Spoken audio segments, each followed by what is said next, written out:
Some of you might know this, others might be finding out for the first time, but a very long time ago, I made an alt account as a community sub-incentive from my Twitch community. At first, it was for one specific reason. I'll explain why in a little bit later.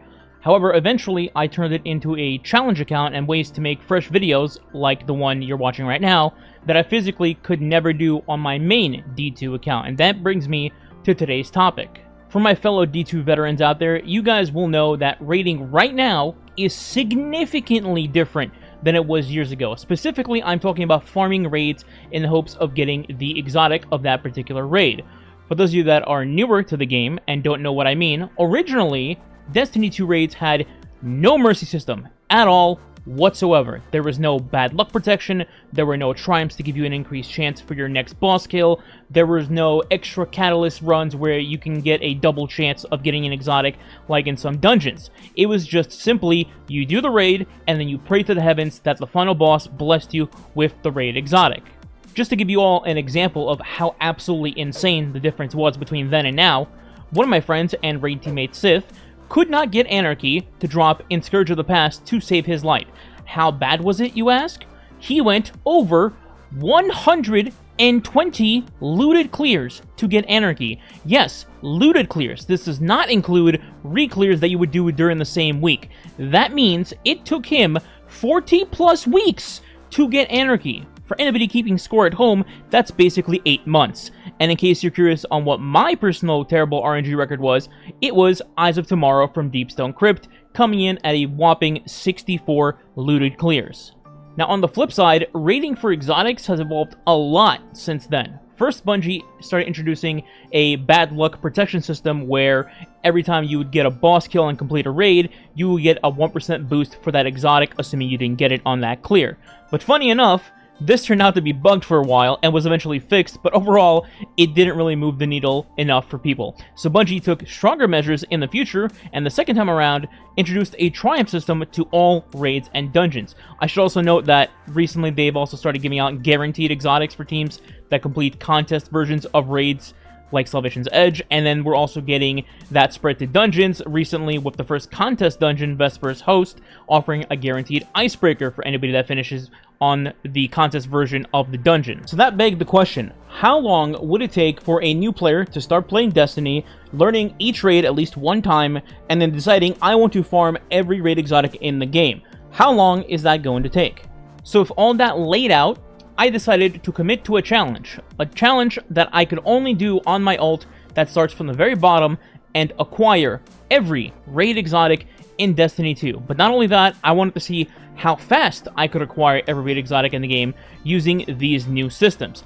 Before we continue, I do want to state that there are a few things that I did not utilize for this challenge, and that is, number one, I did not use Pantheon to acquire any raid exotics, because that's kind of cheating at this point, for the challenge anyway. And number two, I did not complete Salvation's Edge on contest specifically to avoid getting a guaranteed euphony and grinding for it instead. Also, veterans will notice that some raid exotics do not have a raid anymore, aka vaulted raids. These exotics have to be bought in the Monument to Lost Lights. For raid exotics that are no longer a part of a raid, for example, Legend of Acreus for Leviathan or Anarchy for Scourge of the Past, since you can't physically get them in a raid, the only way to gauge these and put a value on them for this video is to farm spoils from encounters for them. Given that each one of them costs 240 spoils, and you get 5 spoils per farmable encounter from a raid, this means that it took 720 spoils, or 960 if you want to include the Scourge Sparrow, as it had the same terrible drop rate as a raid exotic, which means that at bare minimum, you would have to go do 192 encounter clears to get enough spoils to get all of these. Now let's say you're an average fire team and you took an easy encounter to farm these spoils out, so hypothetically let's go with farming Kali for spoils, right? An average team, let's say, takes 5 minutes per run. You know, load time, they might not do the Anarchy strat, things like that, so let's say 5 minutes. I think that's fair. That would mean that it takes a minimum of 16 hours of grinding for spoils to get these done. Now, you could hypothetically make up some of the spoils while doing raid runs for the obtainable exotics, but in the end, that'll still be a small amount to the total you need and would still need to farm spoils, so let's cut it down to 10 hours, and even then, I think that's pretty generous. So, we have 10 hours for that.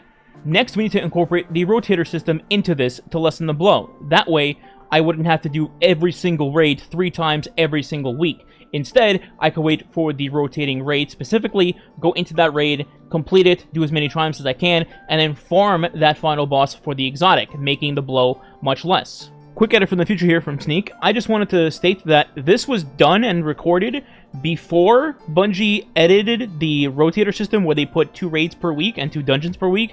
So when I was doing this and completing it and doing the intro, there was only 1 raid per week. And I just wanted to state that in the event that people are thinking, well, there's 2 raids a week now, so it should be faster than what you're talking about. Alright, back to the video. This, however, will not apply to 3 of the raids. These are Salvation's Edge, as it's never farmable because it's the current raid. Crota's End, because the weapon is a quest, but I will include how long it took me to complete said quest to get Necrochasm. And lastly, Garden of Salvation, because it smells. I'm kidding, it's because Divinity is a guaranteed quest, and it smells. This leaves us with 6 raids, which means a minimum of 6 weeks of raiding to acquire all exotics, assuming things go well. And now it's time for the main event, going over each raid currently in Destiny 2 and analyzing how many raids it took to get the exotic and how many triumphs were done to help with the RNG chance. And first up on the list is going to be Last Wish. Let's start with the Last Wish seal in order to see how many triumphs I did to increase the chances of getting 1,000 voices, along with doing my weekly runs. So for triumphs, we have this one that's just completed the raid, we're not counting that, and then we have these 2 at the bottom that are also just not tied to any exotic chances. So for exotic chances, we have 1 for Forever Fight, and then we have 2, 3, and 4 for other challenges in the raid. So 4 total challenges to increase the drop rate of 1,000 voices. Then in total, my raid completions for this was 18. Now here's the thing. 18 might not sound like a whole lot to people these days because of the current system that we have with the bad luck protection and the triumphs and all of that. And that's fair, but keep in mind how this would have looked in the old system when we had none of that. For 18 runs, doing a raid on each character each week, you would have done the raid for at least 6 weeks just to try to get 1,000 voices, and even then you probably would not have gotten it because none of the new stuff existed. And just to give you perspective on how terrible that was, on my main account originally, I had to do 50 runs to get 1,000 voices. Next up is a brief mention, which is going to be Garden of Salvation. As most of you already know, that raid exotic is just a guaranteed quest, so of course it's going to take you only doing 1 singular run, thank God, of getting Divinity, and then you'll have the raid exotic just like that. Next up is Deepstone Crypt. So quick lore insert here. As I mentioned at the start of the video, originally I started my alt account specifically for this because of my Twitch community and how much of a meme it was for me to get Eyes of Tomorrow on my original account in 64 runs. So the meme was basically start a new account and go into Deepstone and see how long it takes you to do it again. So with that said, this is going to be an outlier where I did a ton of runs before the new system actually existed, and I just kept killing Taniks over and over and over, hoping to get the exotic to drop. So the number here for this one is going to be a bit inflated. For Deepstone Crypt, I did about 30 runs prior to all the changes to the game, and of course I did not get the exotic, surprise surprise. Then came all the changes, and I started doing runs while also doing a full run and trying to complete some triumphs to increase the exotic raid chance. So as you see on screen here, I was doing the challenges for the raid, and I have 6 total triumphs completed, although one of them is just complete Deepstone Crypt, and then one is loot hidden chest. So again, it's going to be 4 increases from exotic chances, and it took me a grand total of 50 runs to get the Eyes of Tomorrow rocket launcher. Not quite 64 like it was on my main, but still ended up being a pain in the ass for Deepstone on my alt. Moving along, the next one is going to be the Vault of Glass raid and getting Vex Mythoclast. So for this one, I actually got pretty lucky.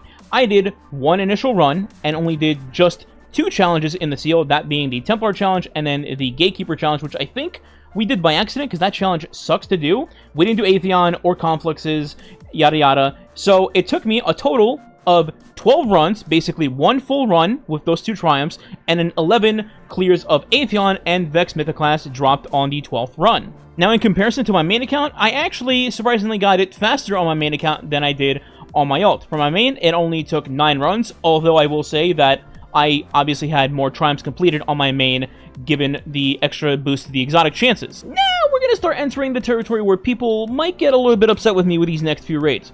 So, up next we have Vow of the Disciple, the raid that has Collective Obligation as its raid exotic. It took me a staggering 4 runs to get Collective Obligation. So 1 full clear to get to Rulk, and then 3 Rulk checkpoints after that to get Collective Obligation.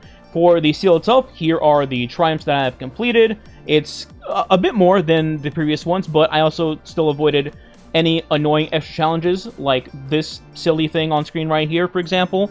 So it took me 4 runs, and that I would consider getting extremely lucky, even with the triumph system in place. The next raid following Vow the Disciple was the reprised version of King's Fall. So for King's Fall, yeah, you're gonna be mad at me again. In King's Fall, it took me 4 runs again to get Touch of Malice. Once again, we did a full run of King's Fall and then also backed that up with Oryx checkpoints. So it took me 1 full run plus 3 Oryx checkpoints to get Touch of Malice. However, in my defense, so you don't throw pitchforks at me, I did complete a majority of the triumphs for the King's Fall seal, increasing my exotic chances to get Touch of Malice. So there's that. I will say I still got extremely lucky, but at least I put effort into getting this one. From there, we go into the Lightfall era of the game, which includes the Root of Nightmares raid for conditional finality. For this one, you guys are actually going to like the results.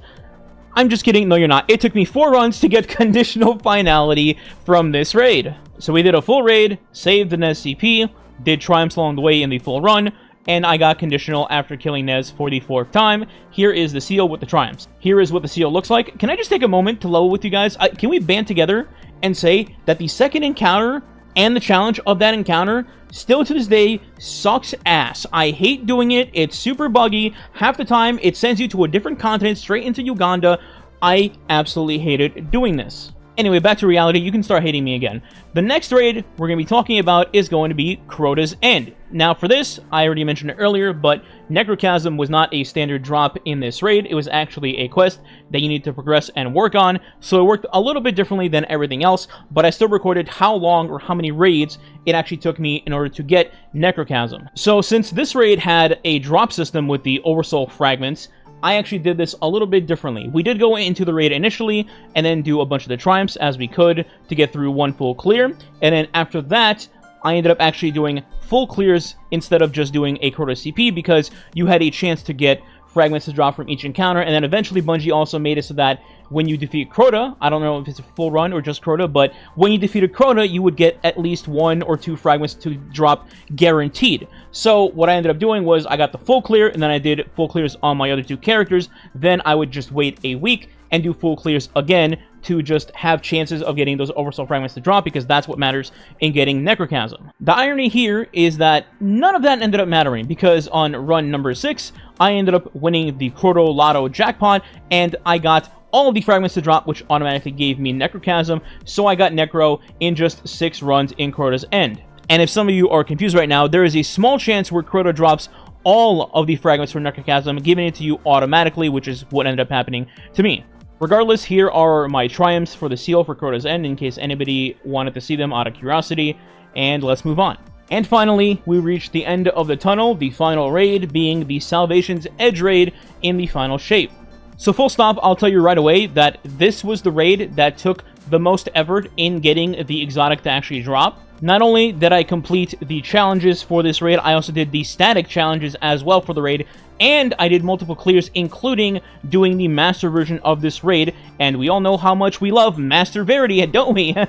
Here's a look at my Salvation's Edge seal. I do want to make a small correction. I did most of the challenges. I did not do this Verity challenge right here. It was just a giant pain in the ass, and people just didn't want to do this, so I said, F it, let's move on, and I'll just do more raids if I have to get Euphony. So, how long did it take me to get the final raid exotic from this current reigning last raid in Destiny 2, at least until Apollo drops?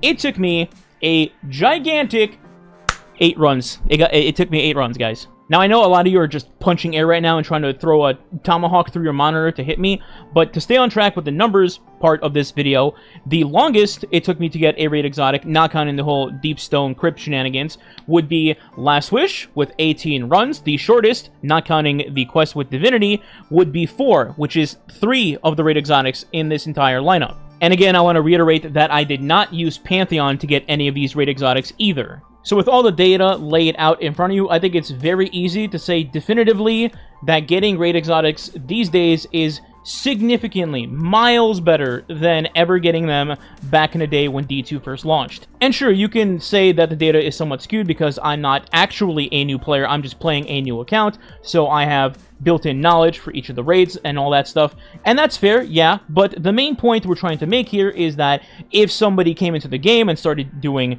all the raids and learned what they were, hypothetically, how fast could they get each of these exotics? Now, I did have some great luck on some of these, and it probably takes people a bit longer to get them, but given the data, how we used to have exotics drop and how we currently have them drop, either way, any way you look at it, I think we can definitely say that the current system is just significantly better than the old system by maybe, I don't know, 100x, maybe more. But you guys let me know what you think. Agree? Disagree? How long did it take you to get each of these exotics? What was your worst? What was your best? Let me know in the comments. I'm interested in seeing what other people's results are. And especially so if you started playing the game somewhat recently and started getting each of the raid exotics. And who knows, if this video performs well, then maybe I'll try to do another challenge like this on my ult, maybe try to get all the dungeon exotics and see how long that takes.